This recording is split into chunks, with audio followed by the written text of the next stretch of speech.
Hello, hello! Est-ce que vous savez qu'en durant une journée, on a 60 000 pensées qui nous traversent en fait l'esprit? Et donc, comment mesurer finalement l'impact que chaque pensée peut avoir sur notre humeur et sur notre manière finalement de fonctionner? Et si vous pouviez imaginer que finalement, être conscient finalement que certaines pensées peuvent vous nuire et peut vous finalement orienter votre journée dans une direction que vous ne souhaitez pas. Je vous dis ça parce qu'en fait, finalement, quand on démarre, on a souvent tendance à se comparer par rapport à d'autres personnes qui sont déjà beaucoup plus loin finalement dans le projet. Ou alors, vous regardez, vous pensez à un ami, il a déjà en fait une carrière qui est remplie de succès et vous dites, tiens, vous commencez à vous comparer par rapport à votre avancée professionnelle, quoi. Vous commencez à vous juger et voilà, ça devient un peu toxique. J'ai envie de vous donner en fait un petit leitmotiv, un petit motto que j'ai pu avoir et qui est qu'en fait la comparaison c'est un programme d'échec.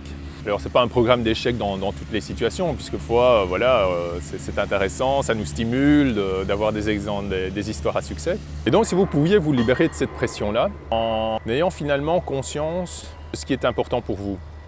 Et donc la comparaison, rimez-la avec connexion. Mais connexion finalement avec vos valeurs. C'est un grand mot et c'est un peu difficile à comprendre comme ça.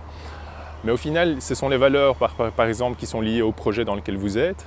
Et donc au plus vous parviendrez à vous connecter à ce qui est important finalement dans le projet, au plus vite vous reviendrez finalement dans une démarche qui est une démarche productive et positiviste.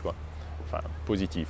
Au plus vous parviendrez à émettre des situations dans lesquelles vous êtes en fait, vous êtes créatif par exemple, au plus finalement il y aura des circuits neuronaux finalement qui vont se créer chez vous et qui viendront contrebalancer finalement parfois ces pensées un peu toxiques, quoi.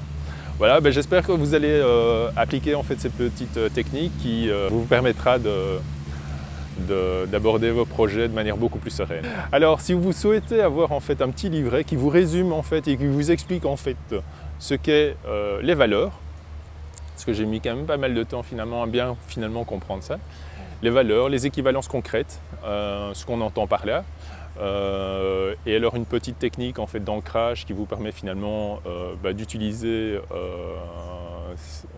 l'utiliser comme une ressource dans le quotidien. Téléchargez le petit guide et j'espère bien que ça vous aidera. À la prochaine!